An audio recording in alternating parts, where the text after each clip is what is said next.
강의 계획서에 나와 있는 진도 계획표를 보면 진도가 지금 상당히 늦기 때문에 설명을 좀 압축해서 하고 빨리 진도를 나가겠습니다. 첫 번째 단원이 시학과 수사학 지금 하고 있는 부분이고요. 조금 늦었지만 그 다음 두 번째 단원이 현대문학 비평과 논정의 수사학.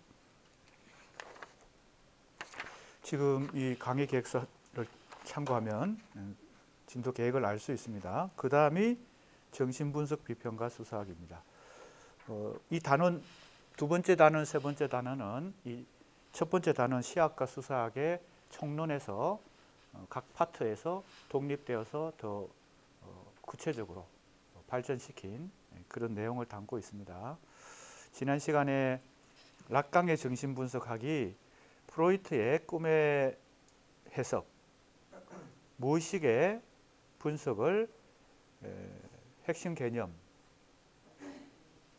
꿈 작업의 이 규칙을 5가지나 찾아냈는데 그 중에 가장 중요한 것이 압축과 전이다. 전이는 장소가 이동한다. 그죠? 압축은 유사성과 등가성의 원리에 의해서 같은 계열에서 선택이 일어나기 때문에 그게 이제 꿈속에서는 서사적, 즉 이야기가 시각적으로 펼쳐지니까 마치 영화처럼 펼쳐진다. 혹은 연극 무대 위에서 연극이 전개된다. 이렇게 생각하면 되겠죠. 그것이 이제 꿈의 속성이다. 근데 압축과 전이라고 하는 것은 그것이 어떻게 꿈으로 만들어지는가, 무의식이 X가 Y로 만들어지는 과정의 핵심적인 규칙이 2가지인데 압축과 전이다.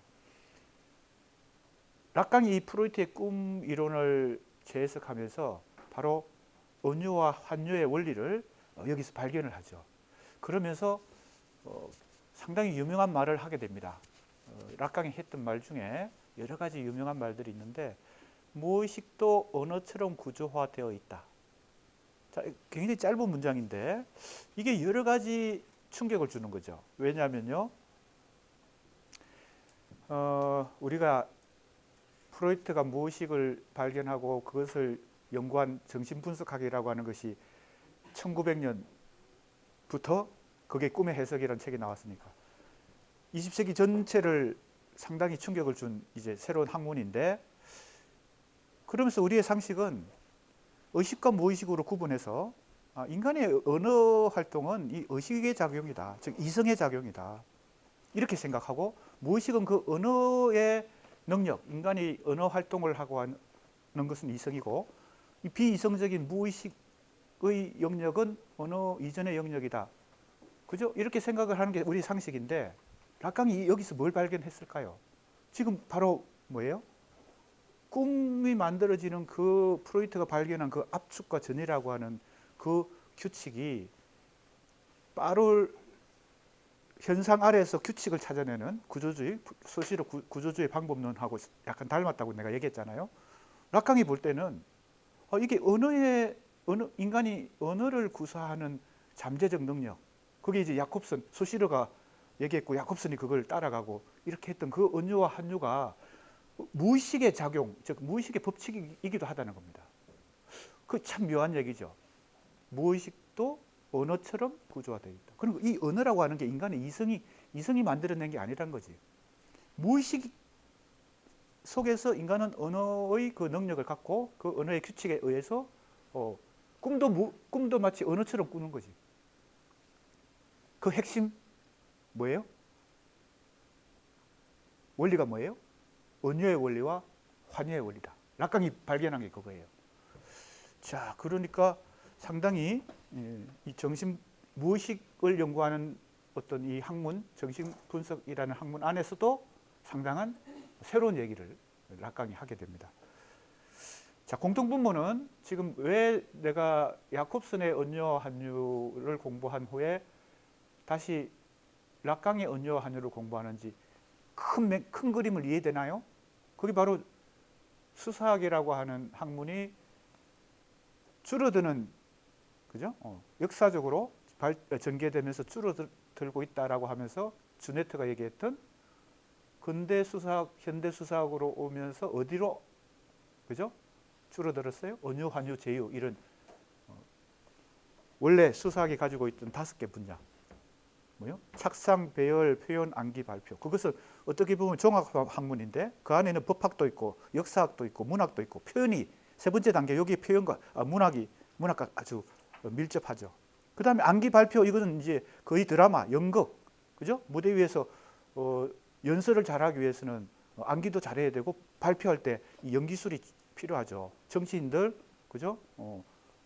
뭡니까? 정치 연설을 할 때 바로 이러한 요소들이 다 필요하죠. 그것이 줄어들어서 어디로 줄어들었어요? 세 번째 영역 표현으로 줄고 표현 중에서도 문체, 전이 요 끄트머리에 언유, 환유, 제휴가 있잖아요. 그죠?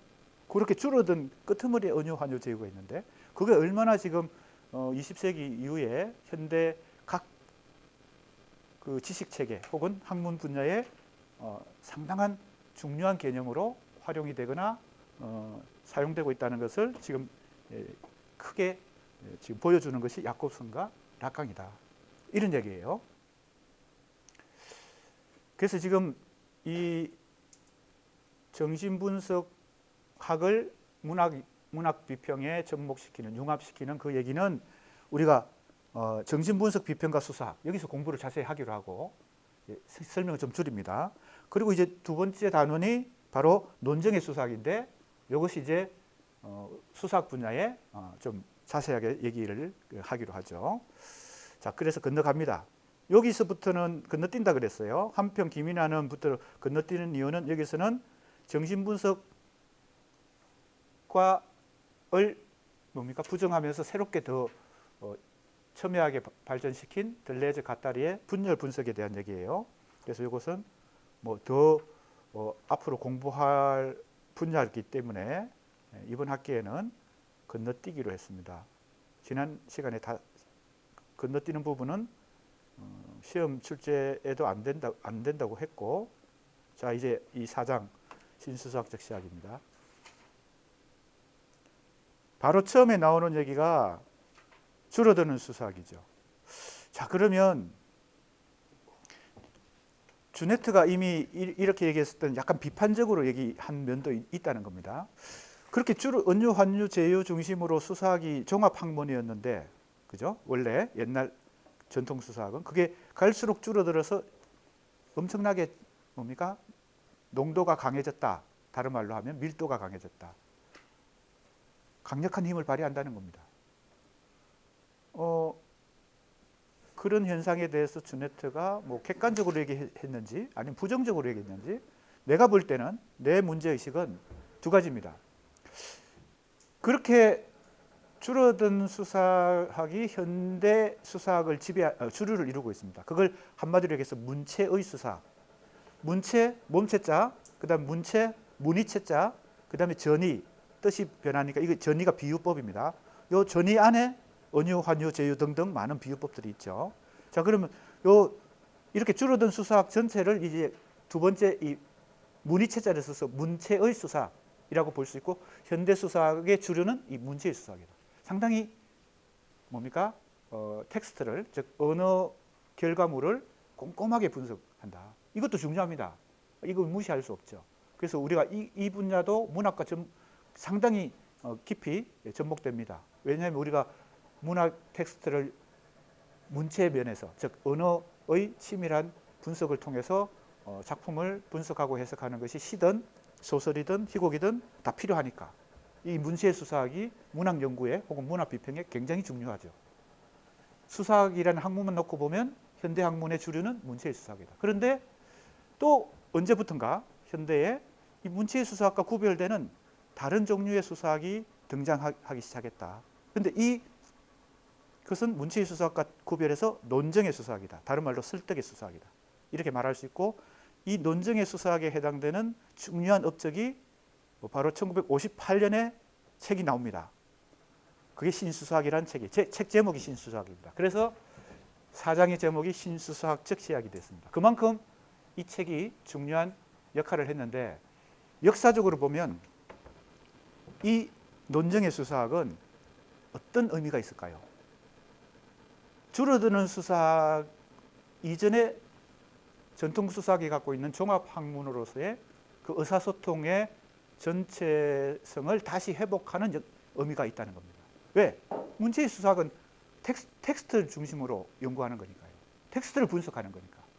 근데 그 텍스트가 만들어지는 과정에서 어떻게 착상, 배열, 표현 단계가 이제 텍스트가 만드는 단계잖아요. 글쓰기 단계잖아요. 암기, 발표. 뭐 더 확장하면 엄청나게 많은 법학이라든지 역사학이라든지 뭐 드라마, 희곡, 뭐 이런 예술 분야하고도 다 접목되는 그것을 의사소통 이론이라고 말할 수 있는데 그걸 다시 회복한다는 겁니다. 자, 읽어보겠습니다. 첫 번째, 읽어볼게요. 최근 우리 학계나 비평계의 수사학적 관심은 은유, 환유, 제유를 중심으로 전개되고 있다. 이게 바로 문체의 수사학입니다. 간단히 얘기하면 현대 수사학의 주류를 이루는 문체의 수사학이라는 뜻입니다. 그런데 이 성과를 더 강화하고 확대하기 위해서 문제의식을 내가 이 논문을 쓰면서 문제의식을 두 가지 가졌는데 그것은 첫 번째는 주네트가 줄어드는 수사학을 마무리하면서 다시 강조하고 있다는 겁니다. 뭘? 옛날 수사학이 가지고 있었던 걸 우리가 지금 좀 회복할 필요가 있다. 지혜를 살리는 거. 그것을 바로 뭐가 보여준다고요? 신수사 혹은 논정의 수사, 설득의 수사. 이게 보여주기 때문에 이 분야를 문체의 수사뿐만 아니라 논정의 수사학도 현대 수사학에서 중요하게 공부해야 된다. 또 하나는 신수사학이 전개하고 있는 경향이 반드시 표현의 영역. 이게 이제 5단계 중에서 세 번째 단계죠. 표현. 문체 전의의 영역에만 국한되는 것이 아니다. 자, 그래서 오래된 지혜, 새로운 지혜 이것을 다시 확인할 수 있는 책이 바로 1958년에 나온 이 책입니다. 카인 페렐만과 루시 올브레트 티테카. 이름이 좀 긴데 간단하게 페렐만 두 사람입니다. 공적 같이 썼어요. 책 제목이 바로 신수사학입니다. 그리고 부제목이 논정행위 이론이죠. 어렵지 않습니다. 논정행위라고 하는 것은 간단히 얘기하면 언어를 구사하는 것이 수사학인데 수사학 중에서도 논리적인 증명을 통해서 설득하는 것. 이게 논정입니다. 논정은 우리 학문에서 가장 인간이 언어를 구사하면서 할 수 있는 가장 논리적인 그리고 합리적인 방법이 논정이죠. 바로 이제 신수사학이라는 이름을 붙인 이 책은 논정행위 이론입니다. 간단히 얘기하면 논정 이론이에요. 그래서 논정의 수사학이다. 이게 이제 어떻게 보면 시작을 알리는 것입니다. 현대 수사학이 1958년에 이 책으로 인해서 어떻게 해요? 줄어드는 경향에서 다시 그죠? 종합학문의 그 전통을 다시 회복하는 계기를 마련하게 됩니다. 자, 그래서 이제 우리가 두 번째 단원에 가면 이걸 중심으로 공부하게 될 텐데 그때 상당히 큰 그림을 그리면서 공부해야 됩니다. 지금은 좀 빨리 가보겠습니다. 현대 수사학 이론에서 형이상학에 대한 반응이자 대안이다 이랬어요. 자, 여기서 신수사학의 의의를 이렇게 얘기합니다. 지난 3세기 동안 서구 철학의 흔적을 남겨온 데카르트에 기인하는 이성 및 추론의 개념의 단절을 이룰 것, 새로운 메타 철학을 한다. 야, 어려운 얘기인데 데카르트가 등장했어요. 자, 그래서 지금 약간의 설명이 좀 필요합니다. 이거 이제 어차피 두 번째 단원에 가면 자세히 공부할 거지만 너무 지금 기초 이해가 안 되면 어렵기 때문에 약간의 지금 큰 그림을 그려서 설명을 할 필요가 있을 것 같습니다. 이거 끄려면 이걸로 끄나요? 이거 그냥 누르면 되나요? 되네요.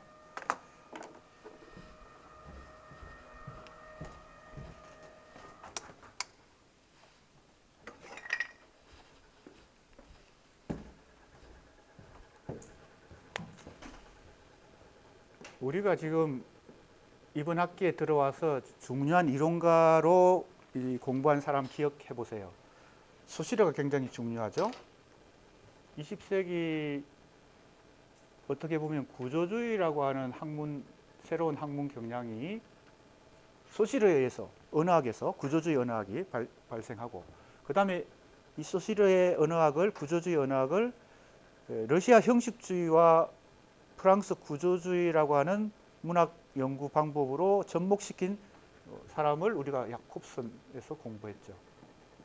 그리고 프로이트 락강을 공부했어요. 사실 총론으로 공부했기 때문에 이걸 이제 자세하게 이제 두 번째, 세 번째 단원에서 공부를 할 텐데, 이들의 위상이 어떤가 크게 보면 이제 공통점은 구조주의죠. 그죠? 그럼 이 20세기 구조주의가 크게 보면 현대 철학인데, 이 현대 철학의 가장 큰 그림을, 속성을 이해하려면 근대 철학과 비교해 볼 필요가 있습니다. 근대 철학은 지금 데카르트가 등장했기 때문에 이 데카르트와 논정의 수사학과 지금 우리가 공부했던 구조주의, 이것을 통틀어서 큰 그림 속에서 지금 비교를 해보는 겁니다. 그래야 이게 뭐라고 할까요? 숲을 보면서 락강도 공부하고 소시르도 공부하고 데카르트도 공부하고, 지금 신수수학자들 누구예요? 카임 페렐만, 처음 듣는 이름이죠. 카임 페렐만, 루시 올베티테카, 그다음 제임스 크루사이트, 이렇게 나오거든요. 자, 그러면 이걸 A라고 봅시다. A 꼭지점과, 사실은 이 현대 철학은 크게 보면요, 이 구조주의만 있는 게 아니에요. 프로이트 락강은 정신분석학이라고 말할 수 있죠. 근데 이 소시르의 구조주의 방법론이 이렇게 같이 공통분모로 사용되고 있다는 걸 우리가 지금 뭘 통해서, 핵심 개념 언유 환유를 통해서 확인을 했잖아요. 야곱손도 언유 환유, 락강도 언유 환유를 가지고 이걸 이제 학문의 분야는 다르죠. 정신분석학. 이거는 이제 소시르는 구조주의 언어학, 러시아 형식주의, 뭐 이런 식인데, 현대 철학의 큰 흐름은 이 근대 철학의 정점이 데카르트, 칸트, 헤겔에서 정점을 이루거든요. 정점을 이룬다는 것은 가장 수준 높은 경지에 도달한다는 겁니다. 이게 조금 잘 안 나온다. 이걸로 해볼까요? 정점에 이른다. 그런데 그 정점에 도달한다는 것의 시작은 데카르트가 시작을 했죠. 그럼 근대 철학과 이 현대 철학은 어떤 차이가 있을까 하는 겁니다. 간단하게 얘기하는 거예요. 지금 데카르트만 뭐 한 학기 공부해도 부족하고 평생 데카르트만 연구하는 사람도 있고, 그죠? 소시르만 평생 연구하는 사람도 있으니까 우리가 지금 이 큰 그림을 그린다는 것은 엄청난 엄청난 요약이죠. 그러나 이게 약간의 도움이 됩니다. 앞으로 공부를 인문학 전반을 공부할 때 문학뿐만 아니라 철학을 공부하거나 뭘 공부해도 도움이 되기 때문에 정말 도식적으로 얘기하는 거니까 이 도식에 만족하면 안 됩니다. 자기가 더 세밀하게 공부를 각자 해야 돼요. 이 데카르트를 중심으로 이 근대 철학의 속성을 얘기하면요, 가장 기본적인 원리는 이성을 중심으로 이 주체는 인간이 이성을 가졌기 때문에 주체가 된다는 겁니다. 주체는 모든 것의 주인이에요. 우주의 주인이기도 하고 역사의 주인이기도 하고, 역사 발전의 원동력은 인간이에요. 왜? 주체이기 때문에, 이성을 가졌기 때문에. 그래서 무엇을 확보할 수 있다고 생각했나 하면 진리예요. 그죠? 진리를 가질 수 있다. 이렇게 생각했어요. 이게 데카르트죠. 가장 제1원리는 뭐예요? 이성이에요. 그게 코키토죠. 그 너무 유명한 데카르트의 선언이 있잖아요. 나는 생각한다, 고로 존재한다. 내가 생각하는 거, 이게 의식이거든요. 생각하는 거, 의식, 이성, 그죠? 이게 역사의 주인이 되게 하고 결국 이 인간이 진리를 확보할 수 있게 한다는 이 신념이 인간을 엄청나게 높이 성격시킨 거죠. 인간의 능력을. 그게 이제 헤겔의, 칸트를 거쳐서 헤겔에 이르러서 근대 철학이 거의 완성이 되고, 역사의 원리도 뭐예요? 절대정신. 그것도 인간 이성의 가장 높이 성격된 차원이 절대정신. 역사 전체도 이성의 근거에서 발전한다는 거예요. 이제 마르크스가 이제 이 헤겔을 뒤집은 거죠. 그죠? 정신의 영역을 물질의 영역으로 이렇게 뒤집어서, 사실은 이 현대 철학이 구조주의뿐만 아니고 정신분석학, 프로이트, 세 번째가 마르크스주의, 이렇게 3대 현대 철학을 얘기하기도 하고 또 실존주의를 더 여기다 붙이기도 하고 현상학이라고 하는 거 뭐 여러 가지를 붙이는데 공통 분모는 뭘까요? 공통점은요. 이 헤겔로부터 벗어나는 겁니다. 반헤겔주의. 헤겔에서 완성된 이 이성으로 완강하게 만들어진 이 뭡니까? 이성의 바벨탑을 무너뜨리는 거. 그러니까 보세요. 소시르가 뭐라고 얘기해요? 언어학에서 기표와 기의 관계가 자의적이다 할 때 이 자의성은 이렇게 설명하다가는 너무 길어지니까 간단하게 예를 들면 구조주의도 간단히 얘기하면 인간 중심주의가 아니에요. 인간보다 뭐가 더 앞선다는 거예요? 뭐가 더 인간의 정신을 결정지어요? 구조예요.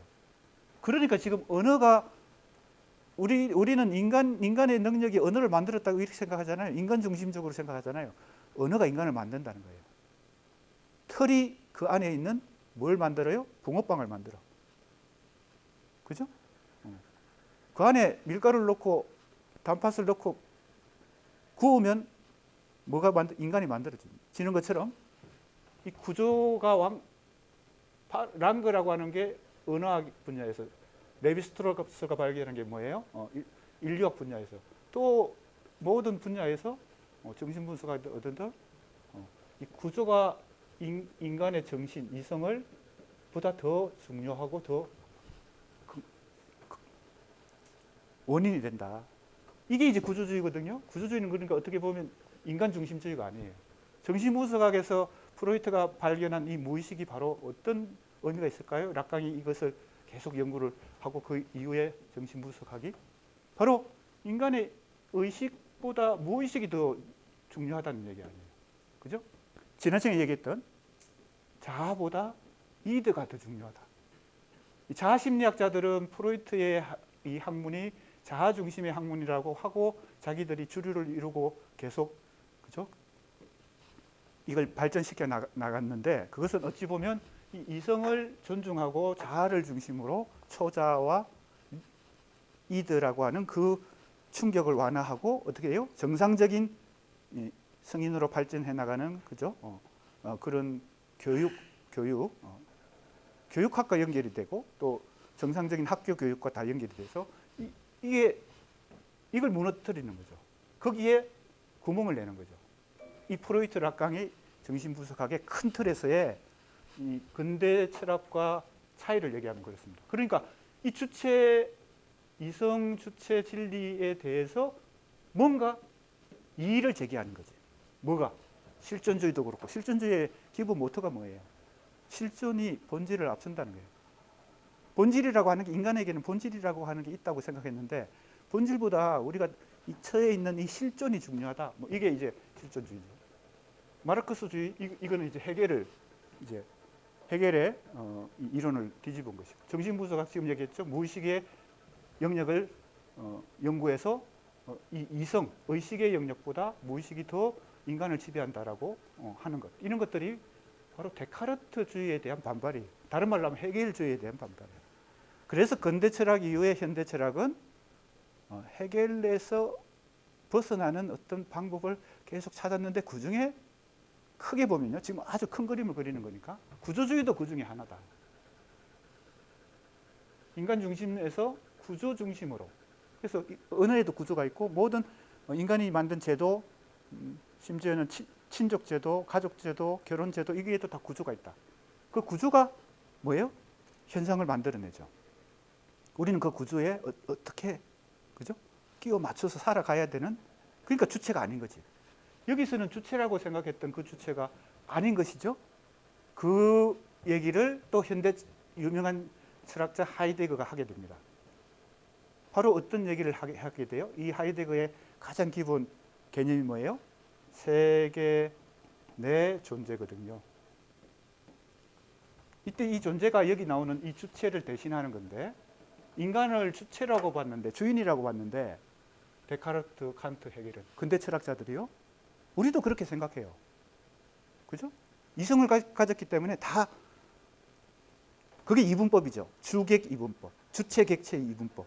그러니까 우리도 다 데카르트주의자들이야. 왜? 근대 이후의 학문 지식 체계 그리고 교육 제도가 다 이 데카르트주의의 근대 철학에 근거해서 학문들이 다 정립이 되고 우리가 그 공부를 하면서 지금까지 살았기 때문에 대학생이 될 때까지 우리 안에는 이 데카르트가 살아서 엄청난 강한 힘을 발휘하고 있죠. 그러니까 우리도 다 자기가 주체라고 생각해요. 그러니까 이제 이런 철학들을 이런 이제 현대 철학들을 다 배우면서 어떻게 돼요? 내 안에 있는 이 데카르트가 완전한 주체가 아니구나 하는 것을 조금씩 이제 공부하면서 더 현대 철학의 뭡니까? 속성을 깊이 있게 이해하게 되는 거죠. 그래서 큰 틀에서 그렇다는 겁니다. 이 안에 또 뭐 다 차이들이 있죠. 뭐 구조주의와 정신분석학과 막스주의와 실존주의와 현상 다 차이가 있지만 큰 그림을 그리면 그렇다는 겁니다. 요 세 가지 원리를 잘 생각해 보세요. 자, 이렇게 얘기하는 이유가 뭘까요? 지금 이제 논증의 수사학에서 이 얘기가 데카르트가 나왔고 논증의 수사학은 과연 이 큰 그림 속에서 어디에 있느냐 그 얘기를 지금 해야 되기 때문에 지금 뭡니까? 우회로를 돌아서 지금 전체적인 그림을 그리고 있는 거예요. 그러면 이 하이데거 나중에 이 세계의 존재가 왜 이 데카르트적 주체와 다른 인간 존재를 설명하고 있는지 나중에 설명할게요. 하이데거 이후에 이 하이데거보다 더 강력하게 여기 이 A 꼭지점 데카르트, 칸트, 헤겔의 정면으로 대결한 사람이 있습니다. 자, 이 현대 철학의 큰 흐름이 반헤겔주의이긴 하지만 이걸 가장 강력하게 이 B 꼭지점이라고 합시다. 강력하게 부정한 사람이 있어요. 누굴까요? 이 근대 철학은 하나의 큰 건축물이거든요. 빌딩이야. 63 빌딩이야. 빌딩을 해체하려면 건물을 만들려면 공법이 필요한데 그게 건축 공법입니다. 건축공학과에서는 그걸 공부하겠죠. 그죠? 하중을 어떻게 견디고 어떤 재료를 쓰고 뭐 철근 콘크리트를 어떻게 하고 이렇게 해서 63 빌딩을 만들기도 하고 63보다 더 높은 거 있죠. 우리 저기 어디야? 롯데 타워? 그런 거 있잖아요. 그런데 이건 어떻게 보면 이성을 뭡니까? 엄청난 원동력으로 삼아서 주체가 진리에 도달하고 역사의 진보, 요 네 가지, 요거까지 합시다. 역사의 혹은 시간에 대한 의식, 이것은 진보라는 의식을 갖게 됩니다. 이게 이제 근대인들의 사고방식이에요. 하나, 둘, 셋, 네 개입니다. 이성을 가진 주체는 진리를 확보하고 역사를 발전시키는 거죠. 진보사관, 사실은 마르크스주의에도 이 진보사관이 있습니다. 역사 발전의 단계를 따라가면 다시 공산주의 사회가 온다. 이거잖아요. 자본주의 이후에. 이게 역사 발전론이에요. 이게 진보. 이 헤겔. 그죠? 자, 그런데 이게 바로 해체주의입니다. 이 해체주의.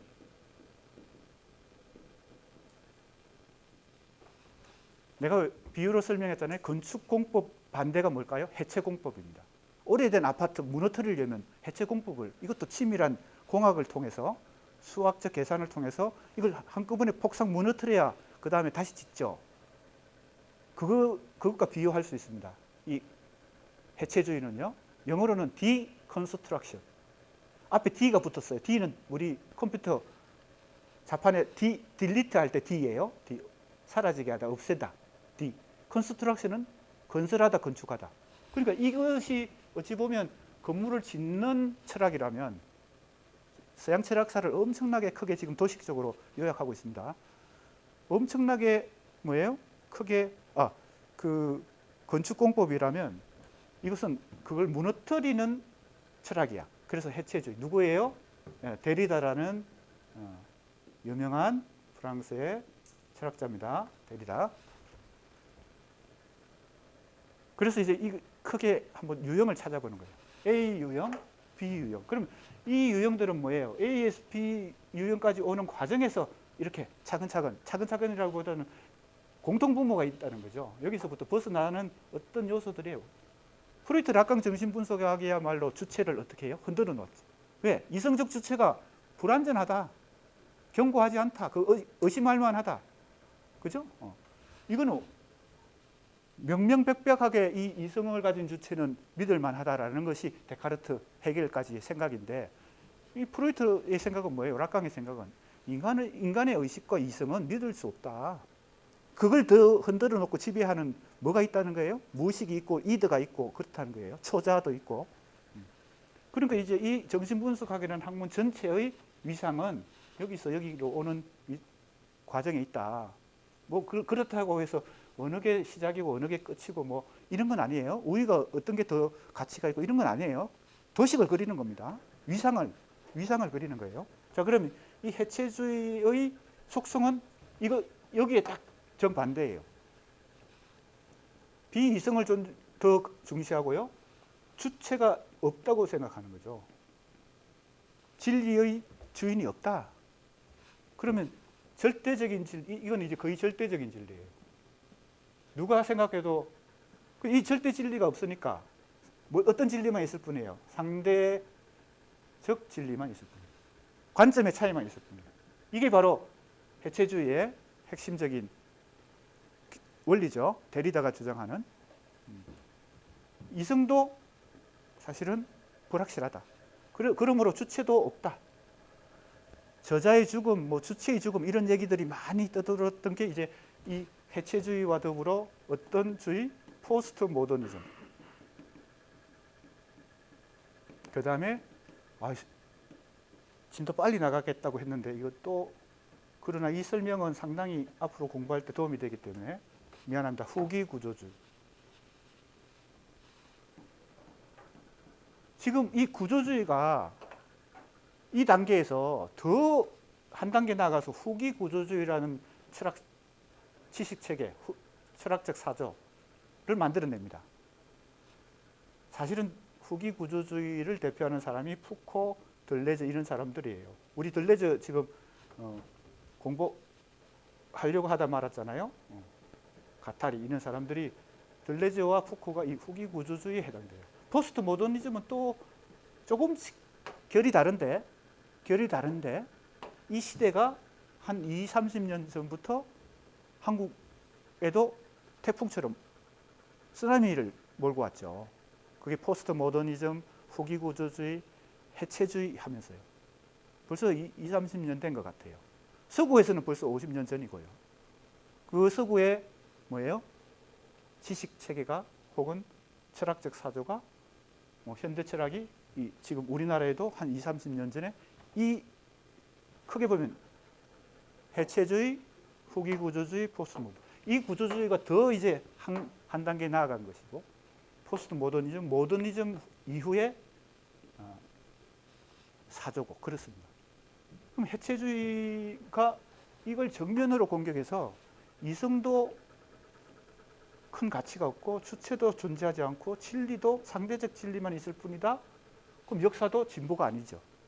그래서 어떻게 보면 이 해체주의가 가장 정면에서 A의 대척점인 B를 형성하고 있다. 그리고 그것이 크게 보면 근대 철학과 현대 철학의 큰 차이고 그 과정에 이런 구조주의도 있고 정신분석도 있고 다 있다는 겁니다. 하이데거는 그러면 바로 이 데리다의 선배야.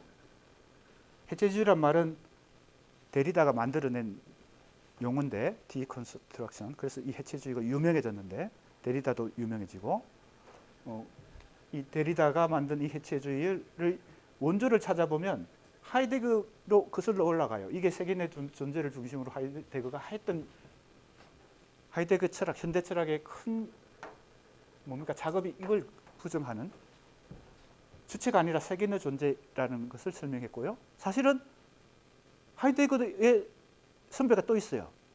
더 원조가 있어. 무엇의 원조? 해체주의의 원조. 해체주의라는 용어를 사용하진 않았지만 바로 그게 니체입니다. 니체가 이단화로서 이 근대 철학을 정면으로 전복시키고 반항을 하면서 철학을 현대 철학의 개척자가 되는데 크게 보면 해체주의 원조는 니체고 그 다음 선배는 하이데거고 최종 데리다로 이어진다. 이렇게 보고 이걸 하나의 유형으로 볼 수 있습니다. 그러면 우리가 지금 구조주의, 정신분석학, 마르크스주의, 실존주의, 해체주의 이렇게 A, B를 볼 수 있죠. 그런데 이제 이 해체주의, 후기 구조주의, 포스트 모더니즘이 강풍을 불면서 엄청나게 근대 철학을 부정하고 새롭게 이게 이제 뭐 문학에도 영향을 주고 모든 인문학에 이걸 영향을 줬거든요. 그러나 한 10년 전부터 혹은 15년 전부터 세계적으로도 한국에서도 이 흐름에 반대하는 또 흐름이 새로 생겨납니다. 왜 그럴까요? 이 A에 해당되는 것은 거의 이 진리가 절대적이라고 생각하는 것인데 이 B에 해당되는 이 해체주의는 진리가 없다라고 보는 거죠. 이렇게 되면 어떻게 돼요? 모든 학문의 중심과 중심도 없는 거죠. 중심과 주변의 구분이 없어져요. 그게 바로 이제 포스트 모더니즘의 중요한 속성 중에 하나이기도 하죠. 그러니까 어떤 문제에 봉착하나 하면 어떤 학문이든 그게 상대주의에 빠지면은 궁극적으로는 이 상대주의가 이 절대주의의 문제점을 고발하고 경각심을 일깨우는 중요한 역할도 하지만, 즉 장점도 있지만 그 자체가 학문으로서 정립되기가 어렵습니다. 왜냐하면 이건 모든 게 다 관점 차이니까요. 누가 옳고 누가 그르다는 가치 평가를 못할 거 아니에요? 그러니까 상대주의적 진리는 결국은 어디에 빠지나 하면 회의주의에 빠지게 됩니다. 그래서 이제 이 데리다도 나중에 자기 철학 사상을 굉장히 크게 변화시키게 됩니다. 다른 쪽으로. 지금 이 해체주의에서 데리다가 자기 후기 철학을 환대, 또 정렬한 게 무슨 말이에요? 현대 자본주의 사회는 모든 것이 돈으로 사고 팔고 하는 매매인데 매매의 반대말이 정려입니다. 이건 선물이에요. 그저 주는 거야. 대가 없이 주는 거. 이게 이제 환대, 정려 뭐 이런 얘기거든요. 그리고 법 이런 얘기도 하고요. 그래서 데리다가 엄청난 변신을 보여주는데 자기 변신을 보여주면서 바로 이 해체주의로 대표되는 이 B 지점의 이 철학적 특성들에서 벗어나게 됩니다. 그래서 이제 C가 형성된다는 얘기를 지금 하려고 하는 거예요. C는 A와도 B에서 벗어나다 보면 어떻게 돼요? 다시 A로 갈 수도 있잖아요. 다시 절대 진리를 찾는 쪽으로. 그래서 근대 학문이 가진 이 진리를 다시.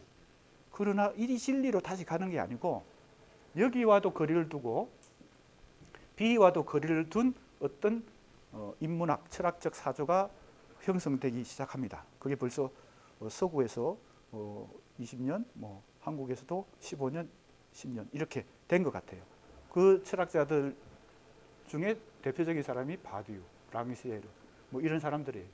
그래서 이 영향을 많이 받아서 한국에서도 인문학이든 문학에서 문학을 윤리와 함께 같이 생각하고 문학을 정치와 함께 생각하고 이런 것이 이제 요즘 새로운 문학계의 새로운 흐름이 되고 있고 그렇죠. 그것은 지금 이 상대주의 회의주의에서 벗어나서 그러나 데카르트, 헤겔과 같은 그런 근대 철학이 가지고 있는 그 단순한 진리 개념이 아닌 어떤 제3의 길을 찾는 것이 이 시다. 이렇게 볼 수 있습니다. 그것은 지금도 이게 계속 전개되고 있는 거예요. 우리 교재 중에서 사도 바울, 성경을 가장 많이 쓴 신약 성경의 저자 중에 가장 신약을 많이 쓴 사람이 이 사도 바울인데 이 바울에 대해서 많은 사람들이 연구를 했는데 바디오도 바로 이 바울을 연구했고요. 데리다도 연구하고요. 지젝이라는 사람도 연구하고 아감벤이라는 철학자도 연구하고 이렇게 해요. 왜 그럴까요? 이 바울이 성경에서 기독교에서 어떤 역할을 했길래 이 많은 현대 철학자들이 다 C 지점에 있거든요. 크게 보면 다 C 지점에 있어. A도 아니고 B도 아니야.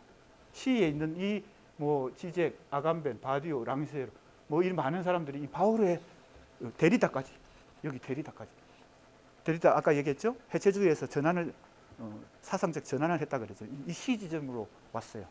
B 지점에서 B를 대표하는 사람이 데리다였는데 아주 극적인 변신을 했어.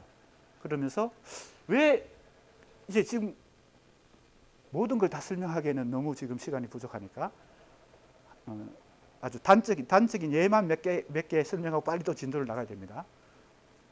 왜 바울에 관심을 가졌을까요? 이 철학자들이 종교적으로 관심을 가진 게 아닙니다. 이 사람들이 크리스찬으로 이제 종교적 어떤 회개를 하고 이런 게 아니에요. 이제 즉 철학적으로 접근을 하는 건데 이 바울이 이 성경에서 보여준 그 바울의 사상이 바로 뭘 추구했다는 거예요? 유대교를 기독교로 전환시키는 과정에서 뭡니까? 한민족의 종교에서 전 세계 모든 인류의 종교로, 즉 보편주의에 근거해서 이 바울의 기독교 신앙이, 기독교 사상이 전파되는 과정에 이 보편이라고 하는 거, 여기에 관심을 갖는 거죠. 기독교라는 영역에, 종교라는 영역에서 이 보편주의를 세계적으로 전 세계에 실천하고 전도한 사람이 바울이기 때문에 왜? 할례를 받은 자나 무할례자나 다 같다는 거예요. 믿음이라고 하는 것을 통해서 다 은혜를 받을 수 있다. 그전에는 무슨 율법에 의해서 이게 다 구분이 됐는데 간단히 얘기하면 예를 들면 그런 겁니다. 이제 이번 학기에 그 단원을 공부하지 않고 넘어가는데 지금 이 A, B, C 삼각형의 꼭지점을 머릿속에 조금 잘 큰 그림을 그려놓으면 지금 뭘 공부하더라도 예를 들면 지금 락강을 공부하더라도 야콥슨을 공부하더라도 뭐 나중에 데리다를 공부하더라도 뭐 바디오를 공부하더라도 그리고 오늘 지금 우리가 공부해야 될 논정의 수사학은 여기에 있다. 그래서 이제 이 논정의 수사학이 처음 시작된 1958년 카인 페렐만과 루시 올베티테카가 쓴 이 책, 아직 우리나라에 이 책이 번역이 안 되고 있습니다. 굉장히 중요한 책인데 번역이 안 됐어요. 그리고 이 책의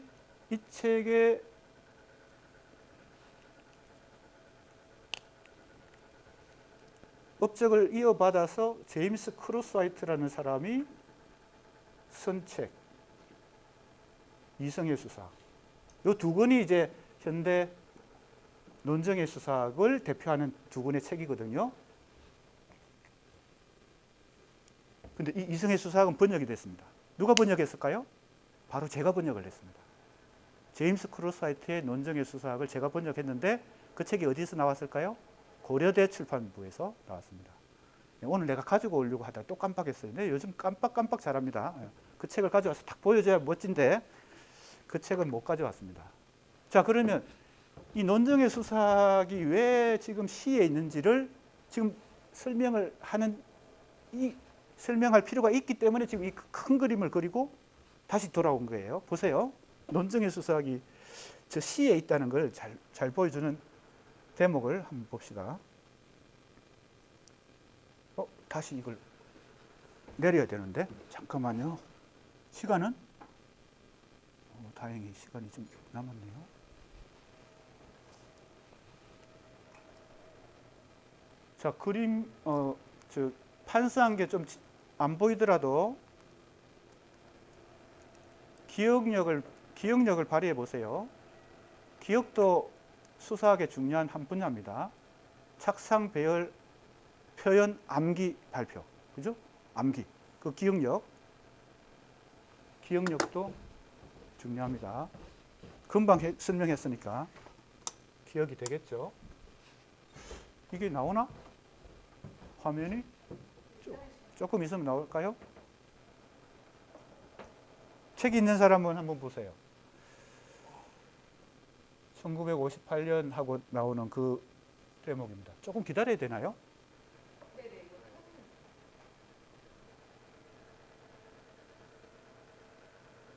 켜지는 중인 것 같습니다. 예. 자, 여기입니다. 1958년에 출간된 페렐만과 티테카의 공저 신수사학은 현대수사학에서 형이상학에 대한 반응이자 대안으로 중요한 사건이다. 신수사학에서 페렐만과 티테카는 서구 철학의 흔적을 남겨온 데카르트에 기인하는 이성 및 추론. 자, 그죠? 데카르트의 이성이 나오죠? 그게 바로 뭘 확보해요? 진리를 확보하고 인간의 역사를 진보로 이끌어 간다라는 믿음을 갖고 있는 게 데카르트의 이성이에요. 그것과 뭐 한다? 단절한다. 그 학문 전통과 이 논정의 신수사학은 단절이다. 그 말은 다른 말로 뭘 의미하나요? 그 핵심 구성 요소인 이성 주체 진리와 다르다는 겁니다. 그죠? 그 데카르트적 이성 주체 진리 진보와 다르다. 논증을 하긴 하는데 보통 우리가 언어를 통해서 논증을 하면 이성을 발휘해야 되고 그리고 논리적으로 그죠? 설득해야 되고 하니까 데카르트적 이성과 비슷하다고 생각하는데 그렇지 않다는 겁니다. 그 이성과 다른 이성을 발휘한다. 그래서 아까 이제 여기 나오는 이 순수학을 발전시킨 크로스화이트의 이성의 수사할 때 이 이성도 데카르트적 이성이 아닙니다. 그러니까 이제 우리가 용어가 같다고 해서 헷갈리면 안 됩니다. 그게 이제 공부를 좀 한 사람과 공부가 부족한 사람의 차이입니다. 이성도 다 다르게 사용되고요. 진리도 다 다르게 사용되고 주체도 다 다른 맥락에서 의미가 다르게 사용될 수 있습니다. 자 보세요. 그 다음에 수사학이나 의사소통 이론이다. 간단히 얘기하면 이건 의사소통 이론이에요. 화자와 청자 사이의 의사소통 이론이에요. 화자가 어떤 말을 해서 청자에게 그것을 전달하는 과정이 설득의 수사학이고 논증의 수사학이죠. 설득의 수사학, 논증의 수사학이 얼마나 중요한지는 지금 우리 이 정치 현실에서 너무나 선명하게 지금 드러나고 있습니다. 법정에서 정치 연설을 한다. 법정에서 법정 연설을 한다 할 때 변호사, 판사와 게다가 요즘은 정치인들도 무슨 연설을 많이 하잖아요. 그때 얼마나 이 논증을 통해서 논리적으로 그죠? 법리 싸움을 하는 거죠. 그죠? 이때 바로 수사학이 중요하다. 그게 바로 문체의 수사학도 중요하지만 거기에는 문체의 수사학은 미시적으로 작동하는 거고 좀 이렇게 의사소통 자체에서 말하는 주체와 듣는 화자 사이의 역학관계 속에서 이 효과를 발휘하는 것, 즉 설득을 얻어내는 거. 이게 바로 법정에서 일어나고 있잖아요. 지금 그죠? 헌법재판소 법정에서 그게 엄청나게 우리가 지금 경험하고 있죠.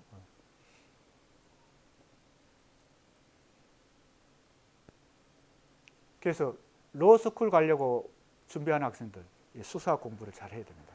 굉장히 중요한 분야예요. 법학의 가장 기초 학문이 수사학입니다. 자, 첫째, 페렐만과 티피카의 신수사학이 규명하려는 중요한 특징은 첫째 보세요.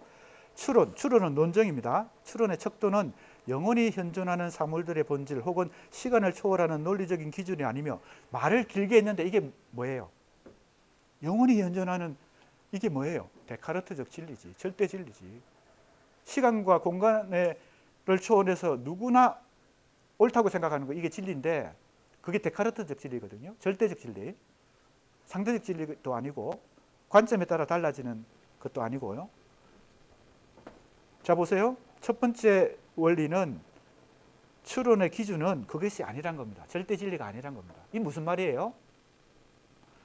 화자가 청자에게 설득을 하는 것이지 어떤 진리를 전파하고 그것이 옳고 그르고가 상황에 따라서 이미 정해져 있지 않다는 겁니다. 어떤 경우는 내가 A라는 말을 했을 때 그게 설득이 될 수도 있고 어떤 상황에서는 A라는 말이 똑같은 말을 했는데 시간과 공간에 따라서 듣는 사람에 따라서 화자에 따라서 달라질 수 있다는 겁니다. 내가 말한 그것이 옳다고 느껴질 수도 있고 아니라고 느껴질 수도 있는 그 차이가 엄청나게 현실에서는 다양하게 존재한다. 이게 수사학입니다. 그래서 수사학은 아주 현실적인 학문입니다. 데카르트적인 그 진리는 상당히 형이상학적 학문이잖아요. 근데 수사학은 가장 실용적인 학문이기 때문에 이런 척도입니다. 첫 번째, 자명함은 이성 및 참된 지식의 중요한 특징이 아니다. 자명하다는 것이 데카르트적 진리의 핵심이죠. 자명하다는 것은 스스로 명백하다. 그죠? 명명백백하다.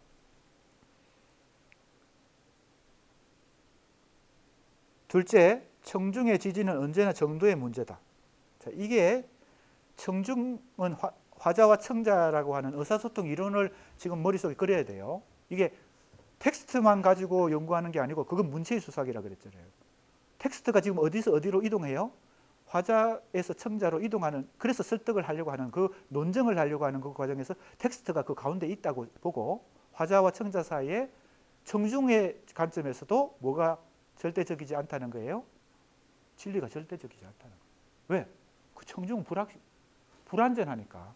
누가 듣느냐에 따라서 내가 똑같은 말을 해도 A라는 사람과 B라는 사람의 성별의 차이, 연령의 차이, 그리고 공동체의 차이, 그 사람이 어느 학교에 다니고 있는지, 그리고 어느 지역이든 그게 현실에서는 존재하죠. 그러니까 정치에서 선거를 할 때 무슨 연구를 해야 됩니까? 유권자들의 그 청의를 다 연구해야 되죠. 연령별로. 지금 뭐 우리 현재 정치 상황에서도 계속 그게 나오고 있잖아요. 20, 30대 청은 어떤 지지율을 보이고 또 60대는 어떻고, 이게 바로 뭐예요? 청중의 다양성입니다. 그러니까 절대적인 청중은 없다는 겁니다.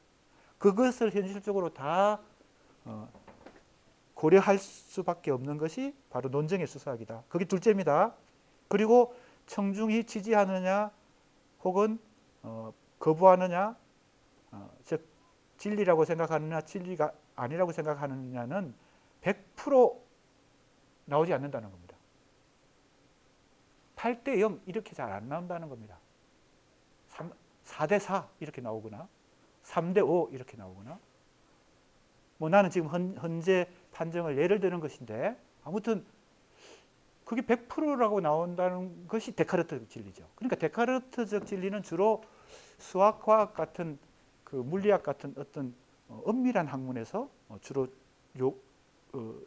요구하는 그런 진리이죠. 그런데 데카르트는 그 수학과 과학의 진리를 거의 모든 인간의 정신세계에 다 적용을 했다 하는 경향이 있었다는 겁니다. 그 정도로 이 근대의 사상은, 근대 철학은 이성에 높은 점수를 주고 인간의 능력을 높이 평가했죠.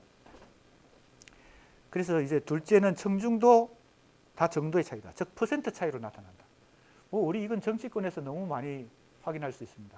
지지율이 100% 나오는 경우는 없죠. 자유주의 국가에서. 그죠? 100%는 없잖아요. 그리고 0%도 없습니다. 항상 몇 정도의 차이죠.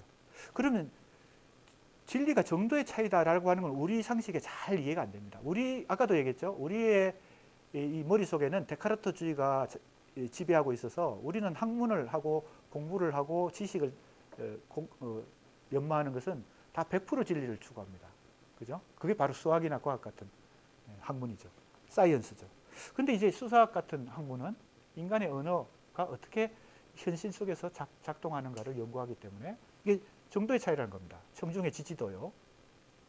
셋째는 이성은 본질적으로 윤리적 동기를 갖는 하나의 실천이다. 그랬으니까 이성이 그렇게 확고한 절대적 기준을 가지고 작동하지 않는다. 그리고 그건 윤리적 실천이다. 이렇게 얘기합니다. 이걸 가장 쉽게 설명할 수 있는 것은 생명공학자가 어떤 생명공학을 할 때 복제를 한다고 치면 이제는 그것은 예전에는 과학이다. 그죠? 공학이기 때문에 그것은 윤리성이 필요 없다. 객관성과 과학성만 담보하면 된다. 그랬는데 아니죠. 이제는 생명공학은 굉장히 생명에 대한 윤리성을 요구하죠. 안 그러면 이게 복제 기술을 통해서 엄청난 인류의 뭡니까? 문제를 야기할 수 있으니까요. 예전에 원자폭탄, 수소폭탄 이런 거 만들 때 사실 과학자들은 객관적인 발견만 하면 된다고 생각했던 적이 있었지만 사실은 그게 인류를 엄청난 파괴와 파멸로 몰아넣을 수 있으니까 그 물리학자들도 이제 그죠? 윤리성을 가지지 않을 수 없죠. 이런 얘기입니다. 그러니까 어찌 보면 이 세 가지 원리들은 다 데카르트적 이성 주체 진리 진보에 대한 안티야. 안티라는 것은 반대다. 그러니까 학문의 속성이 이 논정의 수사, 논정을 즉 이성을 가지고 논리적으로 설득하더라도 이제 이런 걸 전제하지 않고는 안 된다. 데카르트적인 이성을 가지고는 안 된다. 그리고 데카르트적 진리를 가지고는 안 된다. 이런 이제 전제를 가지고 이 논정의 수사학이 1958년에 이 신수사학이라는 책으로부터 나왔고, 이것은 현대 수사학의 주류를 이루었던 문체의 수사학과는 달리 의사소통 이론이다. 문체만 연구하는 것이, 문체만 분석하는 게 아니고 이 텍스트가 어떻게 화자에서 청자로 전달되면서 많은 역학관계를 갖는가, 그걸 다 연구하는 학문이 되었다. 이런 얘기입니다. 거기 보면 정의란 말이 나오죠. 논정 행위의 핵심적인 지침이 되는 원칙은 정의에 대한 사고인데, 자, 논정은 논리적으로 증명하는 거니까 지금 헌법재판소에서 검사 판사 뭐 꼭 헌법재판소가 아니라 일반 법정에서도 검사 판사가 서로 변론할 때 그게 뭘 최종 목표로 하나요? 정의입니다. 자스티스. 그죠? 사회 정의, 우리 국가 정의. 지금도 그걸 놓고 서로 경쟁하는 거죠. 논리적으로 설득을 더 법리에 의거해서. 법리 해석도 또 차이가 있긴 하지만 법리 해석을 통해서 논리적으로 증명하는 이것인데, 원칙은 정의에 대한 사고인데 이것은 재화의 분배, 자유와 권리의 보호 등과 관련하여 다양한 주장이 어떻게 화해를 이룰 수 있는가. 화해란 말을 대신에 뭡니까? 협의, 화해. 서로 주장이 다른 왜냐하면 아까 얘기했잖아요.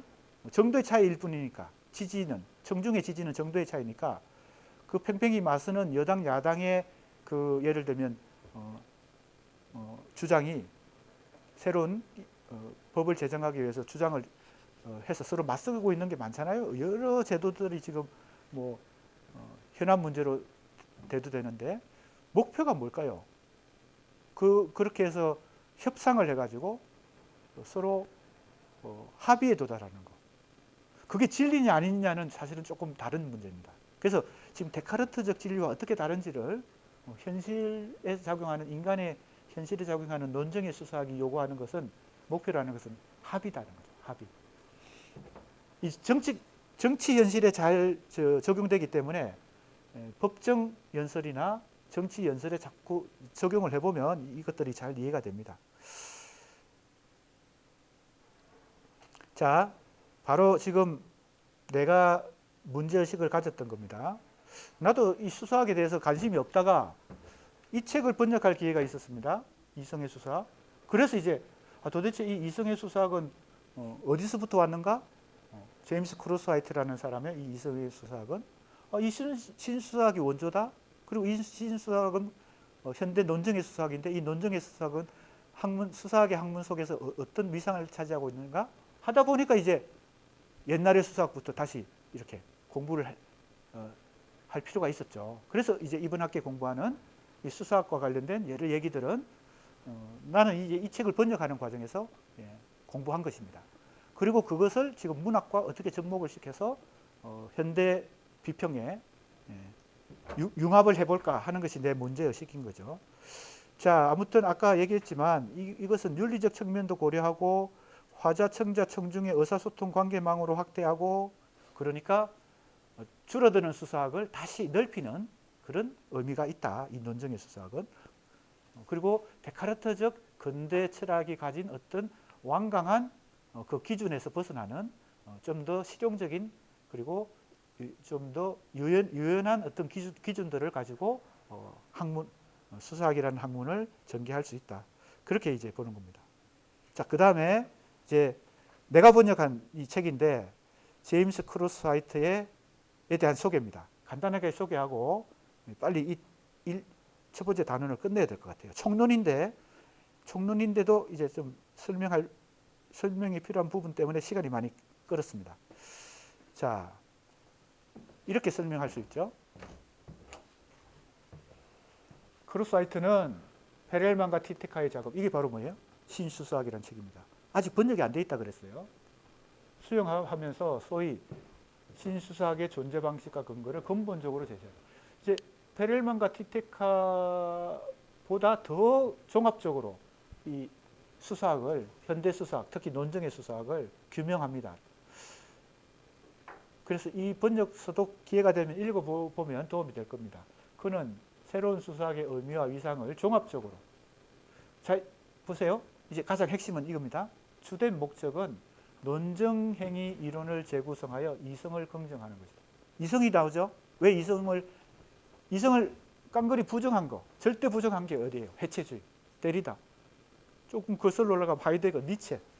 그리고 그 B가 왜 의미가 있었어요? A가 너무 오랫동안 우리 인간의 지식 체계를 지배해 왔기 때문에 그 반대로 이성과 주체와 진리를 부정하는 해체주의가 발생했어요. 왜? 그것이 많은 문제를 만들었기 때문에. 그죠? 많은 문제를 만들었기 때문에 B가 왔는데 이 B도 이제는 회의주의에 빠지니까 이성을 다시 긍정하는 거예요. 그런데 이 이성은 당연히 아까 내가 C 지점에 있는 이 이성은 A 지점에 있는 이 이성과 다르다 그랬잖아요. 그죠? 단어는 똑같지만 달라요. 자, 그래서 이때 이성을 긍정한다는 말을 데카르트적 이성이 아니라는 걸 이해해야 됩니다. 최근에 포스트 모던적 비판에 맞서 이성과 논증적 합리성을 옹호하려는 시도. 자, 포스트 모더니즘이 나왔죠? 요게 B 지점에 있잖아. 해체주의, 포스트 모더니즘, 후기 구조주의. 이게 다 뭘 비판해요? 데카르트적, 해결적 이성 주체 진리를 다 비판하지. 근데 그것이 이제는 시효가 지났으니까 다시 이성이 필요하다고 생각하는 거죠. 이성 없이는 우리 인간 사회는 국가도 공동체도 한 개인도 이제 불완전하다. 다시 이성을 긍정하는 그 시라고 하는 이 지점이 이제 형성이 되는 것 중에 하나가 이제 1958년에 이 논증의 수사이다. 이렇게 보고 그 외에도 많죠. 엄청나게 많은데. 자, 그다음 또 넘어가 봅시다. 이 동일성과 같은 말이 무슨 말일까요? 이 전통 철학이라 그랬는데 사실은 근대 철학의 그 전통 위에 이 전통 철학이 있습니다. 그러니까 데카르트가 원조라기보다는 데카르트의 그 동일성의 사유, 동일성이라고 한 말을 쓰거든요. 이 동일성 반대가 타자성입니다. 동일성은 바로 그 원리와 상당히 통합니다. 무슨 원리? 이성적 주체라는 원리와 동일성은 통합니다. 아이덴티파이, 자기가 자기를 확인하는 것. 우리가 신분증을 아이디 카드, 아이덴티파이 한다 그러잖아요. 그게 동일성이란 단어의 뜻입니다. 그러니까 이성적 주체라는 것이 이 동일성의 사유예요. 전통 철학은 근대 철학에서 데카르트 이전에도 그 전통이 있었어요. 이성을 존중하는 것. 소크라테스, 아리스토텔레스 이때까지 거슬러 올라가기 때문에 서구 철학의 주류를 형성해온 정통파들은 데카르트에 의해서 결집이 되고 그것이 해결에 이르러서 근대 철학을 완성을 이루게 됩니다. 그러니까 요 A 지점은 데카르트에서 출발하는 게 아니라 그 이전으로 더 올라가서 서구 철학사 전체를 어떻게 보면 그 중에 비주류도 있었죠. 근데 주류는 다 여기에 데카르트주의에 어떻게 보면 수렴이 된다. 물론 다 다르죠. 플라톤도 최초의 원조는 플라톤이죠. 플라톤, 그죠? 데카르트주의의 최초의 원조는 플라톤, 아리스토텔레스, 소크라테스 뭐 이렇게 나올 텐데, 자, 동일성의 사유, 포스트 모더니즘이 지닌 차이의 사유. 다른 말로 하면 타자성이라고 말합니다. 이 차이. 이 포스트 모더니즘이라고 내가 계속 쓰고 있는데 여기에 해체주의가 와도 되죠. 그죠? 같은 B니까, 같은 B 지점에 있으니까. 후기 구조주의라고 해도 돼요. 아까도 얘기했지만 후기 구조주의는 푸코, 들레즈 같은 사람이 여기에 속하고 결이 다릅니다. 포스트 모더니즘은 또 많은 이제 이론가들이 있고 해체주의에는 데리다가 있고. 그런데 큰 틀에서는 다 B 지점이야. 크게 보면, 큰 그림을 그리면. 그래서 논증행위 이론을 재구성한다. 실용주의적 관점에서. 왜 재구성이라는 말을 썼을까요? 이 제임스 크루스하이트 이전에 있었던 이 논증행위 이론이 바로 대표적으로 여기 이 사람도 있잖아요. 그죠?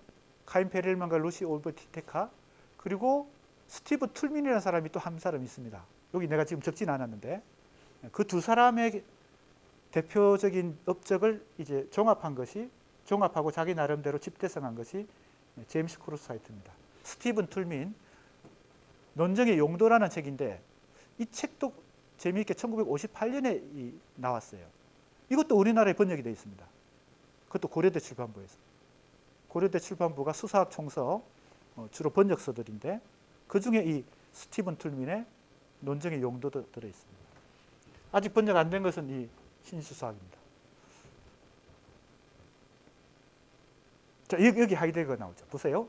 이제 이 책을 열어보면 물론 원서로 보면 더 좋겠지만 제임스 크루스하이트의 이 이성의 수사학을 딱 펼치면 뭐부터 나오냐면요. 지금 이 논증의 수사학이 차지하고 있는 이 학문적 위상이 딱 전개됩니다.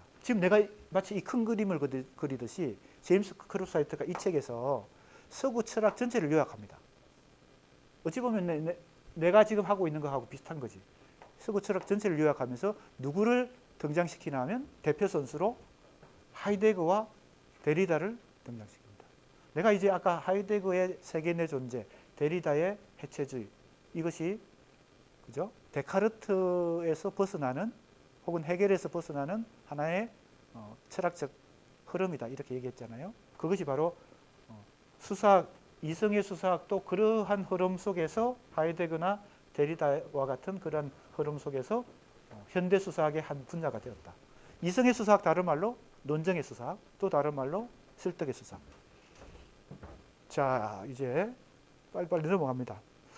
지금 얘기한 것이 두 번째 단원에서 다시 설명되기 때문에 좀 빨리 넘어가야 되는데, 사실은 중요한 개념들이 많이 나옵니다.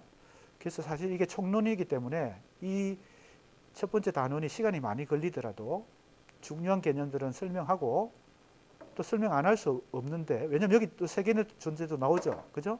하이데거의 세계의 존재. 그래서 오늘은 5분 남았기 때문에 하이데거까지 빨리 얘기하고 다음 시간을 계속해야 될 것 같습니다. 그 다음에 여기 해체주의 나오죠? 데리다 나옵니다. 그러니까 하이데거 데리다가 지금 갑자기 나온 것 같지만, 내가 큰 그림을 그렸을 때 하이데거 데리다가 다 어디에 있어요? B에 있잖아. 데리다가 해체주의라는 말을 쓰기 전에 이미 하이데거가 근대 철학을 해체했고, 하이데거 이전에 또 누가 해체했어요? 니체가. 그래서 이거 같이 묶어서 기억해 두면 됩니다. 니체, 하이데거, 데리다가 한 통 속이야.